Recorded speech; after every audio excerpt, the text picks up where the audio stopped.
Fala aí, aqui é o Danilo do Responde Aí. Vamos bater um papo sobre equações de Maxwell. As equações de Maxwell, elas são um conjunto de 4 equações que o Maxwell juntou de forma a descrever o campo elétrico e o campo magnético e todas as interações que um tem com o outro. Beleza? Então vamos lá, vamos ver uma por uma. A primeira equação é a lei de Gauss. A lei de Gauss, ela vai descrever o campo elétrico gerado por cargas elétricas. Então, se você tem uma carga elétrica aqui com carga Q, qual que é o campo elétrico gerado por ela? Se você pegar uma superfície fechada, essa superfície verde aqui, e você dividir ela em áreas de dA, se você integrar ao longo de toda a superfície fechada é dA, isso aqui vai ser igual simplesmente ao somatório de cargas que tem dentro, dividido por uma constante. Ou seja, a integral em uma superfície fechada de EDA é igual a Q, somatório de todas as cargas que tem lá dentro, sobre ε0. Só que essa forma aqui, que a gente já tinha aprendido antes, a gente diz que é a forma integral da lei de Gauss. Existe uma outra forma da gente representar essa mesma lei de Gauss, só que sem a integral, que é da seguinte forma. Primeira coisa é a gente lembrar que eu posso descrever, se eu tiver uma distribuição que não seja discreta, mas que seja contínua de carga, eu uso a densidade volumétrica de cargas, ρ, que é a quantidade de cargas sobre o volume. Então, eu posso escrever a quantidade de cargas total como a integral no volume de ρ dV, beleza? E, além disso, eu uso o meu teorema da divergência. O teorema da divergência, ele diz que qualquer integral de superfície numa superfície fechada pode ser escrita como uma integral de volume, o volume que está fechado por essa superfície. Desde que, em vez da função, você use o divergente dessa função. Lembra que é divergente? É isso aqui, é o componente x da função derivada em relação a x, o y em relação a y e z em relação a z. Se você junta essas duas informações, você tem que o seu EDA, numa superfície fechada, pode ser descrito como uma integral de volume, só que do divergente, o divergente de E dV, naquele volume que está fechado por essa superfície. Isso é igual a carga sobre ε0. E a carga é ρ dV. Então, é integral de ρ dV sobre ε0. Você está vendo que aqui é integral de volume, aqui é integral de volume? Aqui é dV, aqui é dV. Então, isso tem que ser igual a isso. Então, divergente de E é igual a ρ sobre ε0. E a gente chama isso de forma diferencial, que é totalmente equivalente à forma integral. Só que às vezes é mais fácil usar essa forma nas questões do que a outra.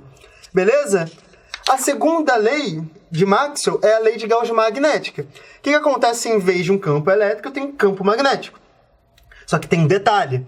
Os materiais magnéticos, eles sempre têm um polo norte e um polo sul. Não existe carga magnética.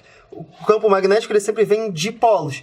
Então, se eu pegar essa superfície fechada, a quantidade de campo magnético que sai do polo norte é sempre igual à quantidade de campo magnético que entra no polo sul. Então, qual que vai ser a integral de B dA numa superfície fechada? 0. E se eu quiser passar para a forma diferencial, o divergente de B vai ser sempre 0. Beleza? Agora, a terceira lei, ela já vai conseguir misturar o campo elétrico com o campo magnético. Então, presta atenção. Se eu vario o fluxo magnético que passa dentro de um fio, o fluxo magnético aumenta ou diminui, eu gero um campo elétrico nesse fio que vai gerar uma corrente elétrica. Então, se eu pegar uma curva fechada aqui e fizer a integral de E dl, essa integral de E dl, ela vai se opor à criação do campo elétrico, ela se opõe, por isso menos, à variação do fluxo magnético dentro dessa curva. Então, menos d φb dt. Se você lembrar o que é φb, ou seja, o fluxo magnético, ele é o seguinte. O fluxo magnético, ele é nada mais, nada menos do que a integral de B dA. Ou seja, o quanto o campo magnético está atravessando aquela área. Se a gente substituir aqui e a gente lembrar do teorema de Stokes, o teorema de Stokes ele diz que uma integral numa curva fechada pode ser substituída por uma integral da área que essa curva fecha ao redor dela, desde que, em vez da função, você use o rotacional dessa função. O que é rotacional? É só fazer aquela matrizinha IJK, derivada em x, y, z, componente x, y, z, e achar o determinante dessa matriz. Beleza? Então, ó, a gente vai transformar uma integral de curva e uma integral de superfície, desde que a gente use o rotacional. Vamos fazer isso? Então, ó, minha integral numa curva fechada de E dl vai virar o rotacional de E dA. Beleza? E isso aqui vai ser igual a menos d dt do fluxo magnético. O fluxo magnético é BdA. Substituir tudo aqui. Agora eu tenho essa equação. E o que eu vou fazer? Eu vou pegar essa derivada e vou botar para dentro da integral. Para isso, essa derivada vai virar uma derivada parcial. Então, repetir isso aqui. Essa derivada agora é uma derivada parcial. Menos d dt. Isso é uma integral de superfície, uma integral de superfície. Isso é igual a isso, logo isso tem que ser igual a isso. Então, rotacional do campo elétrico é igual a menos dBdt. A variação, menos a variação do campo magnético. Então, se eu vario o campo magnético, eu faço com que o campo elétrico rotacione. Então, eu crio um campo elétrico num círculo ao redor dele. Beleza? Essa aqui é completamente equivalente à lei de Faraday, só que às vezes é mais fácil usar isso. E por último, a lei de Ampère. A lei de Ampère, ela diz que se você tem uma corrente elétrica, essa corrente elétrica cria um campo magnético circulando ao redor dela. Então, ó, se eu pegar um círculo qualquer, uma curva qualquer, ao redor de uma corrente elétrica, a integral desse campo magnético vai ser gerado de BdL, nessa curva fechada, vai ser igual a μ0, que é essa constante aqui, vezes I. E I é a corrente elétrica que ultrapassa essa superfície, qualquer superfície que contenha essa curva como borda. Mas aí tem um problema. Imagina que você tem um circuito elétrico que tem um capacitor no meio. E como nessa integral de BdL, a gente pode escolher tanto essa superfície que está exatamente dentro da minha curva, mas eu posso escolher qualquer superfície que tenha essa curva como borda. Então, se eu escolher essa superfície aqui, ó, imagina uma sacola de mercado aberta aqui e que vai até aqui. Ela passa justamente no vácuo desse capacitor. Qual que vai ser o campo, qual que vai ser a corrente elétrica que ultrapassa essa superfície? Aqui vai ser 0. Então, ó, se eu escolher essa superfície aqui no meio, o BdL vai ser μ0I. Se eu escolher essa superfície que passa aqui no meio do vácuo, vai ser 0.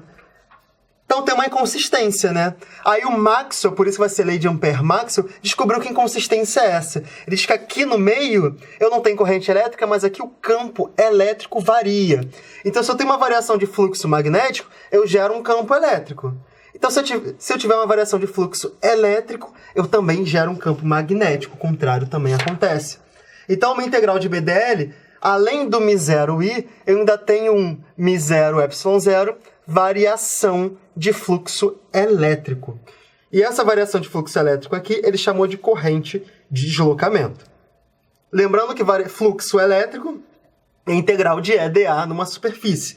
Então, se a gente faz aquela substituição de novo com o teorema de Stokes, a gente chega na forma diferencial da lei de Ampère-Maxwell, que é a seguinte: o rotacional de B é igual a μ0J. J é a densidade de corrente. Então, em vez de entrar corrente, entra corrente por metro quadrado. Beleza? Densidade de corrente mais μ0ε0 da derivada do campo elétrico. Então, se o campo elétrico varia em algum lugar, eu crio um campo magnético rotacional ao redor dele. Ou se eu tiver uma corrente elétrica, eu também crio um campo magnético rotacional que rotaciona ao redor dele. Beleza? Então, ó, vamos juntar todas as 4 equações de Maxwell.